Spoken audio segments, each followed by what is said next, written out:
Bonjour et bienvenue sur la chaîne de la dualité en éducation. Cette semaine, nous allons regarder ensemble comment laisser la rivière de la dualité suivre son cours. Mais tout de suite, avant d'entrer dans le sujet, je voudrais vous faire une recommandation. Maintenant que nous avons évoqué l'existence du processus de la dualité, oubliez-le dans vos interactions avec vos enfants. Les plus vieux ne le prendront pas s'ils sont en conflit avec vous, et les plus jeunes n'ont pas la maturité émotionnelle nécessaire pour le faire.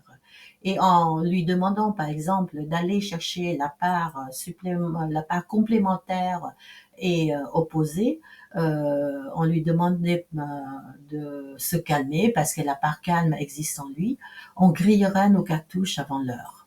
Et donc, pour l'instant, revenons à la vie en famille, au quotidien. Vous avez en face de vous une enfant qui a tendance à être contrariée, à s'énerver. Comme on dit pour un oui ou pour un non, en vérité ce n'est pas ça. Nous allons essayer de comprendre ensemble ce qui se passe. Mais il y a une tendance à être en colère et la part en colère est très émergée. Ce que nous avons tendance à faire, c'est d'aller interpeller la part calme en lui disant « calme-toi, parle calmement, parle correctement, maîtrise-toi ». Et même quand on interpelle la part en colère en lui disant « arrête de te mettre en colère », on interpelle quand même la part calme. Et c'est impossible pour elle d'aller la chercher, d'une part parce qu'elle est pas très émergée, sa part calme, d'autre part parce que prise dans la colère, elle n'a pas le recul nécessaire. Et plus l'enfant est jeune, plus c'est vrai. Mais même pour les adolescents, c'est vrai aussi. Et donc, nous avons là affaire au schtroumpf en colère tous les soirs pour les devoirs, pour la douche, pour venir manger à table, pour la cuillère qui n'est pas à sa place. Est-ce qu'il faut tout faire pour que le schtroumpf en colère ne se manifeste pas? Non, bien sûr que non. La vie de famille continue. L'enfant ne doit pas créer une atmosphère telle que la paix dans la famille soit impossible. Elle a à faire ce qu'elle a à faire, donc les injonctions restent, mais elle s'adresse au quotidien. Fais tes devoirs, viens à table, prends ta douche.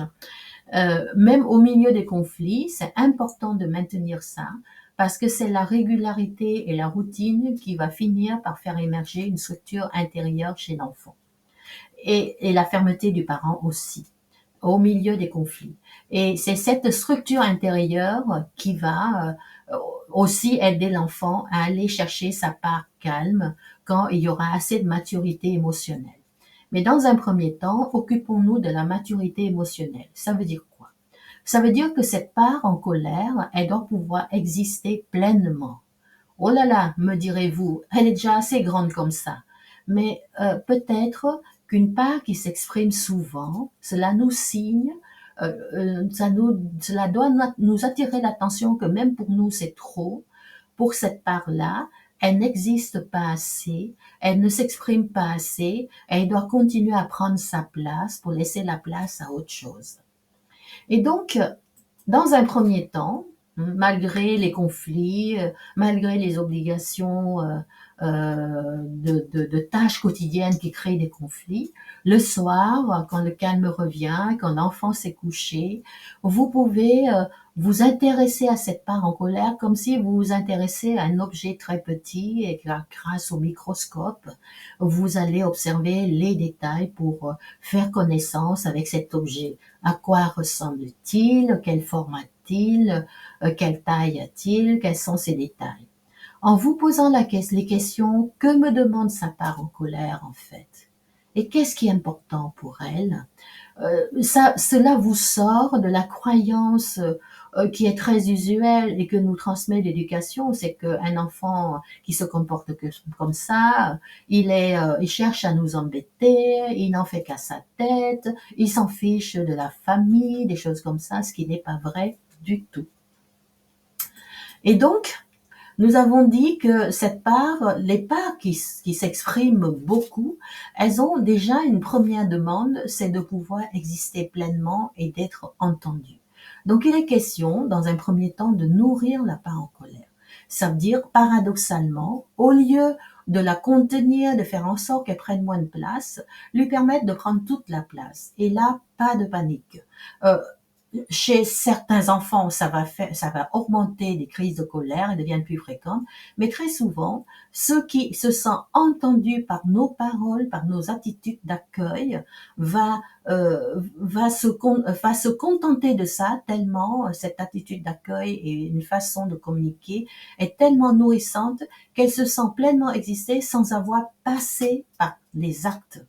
Et donc, nourrir la part en colère, c'est d'abord la nommer. C'est comme un enfant qui vient au monde. Par le fait de lui donner un nom, le nom de votre nom, de lui donner un prénom, vous lui permettez d'exister pleinement aux yeux de la société et dans l'état civil.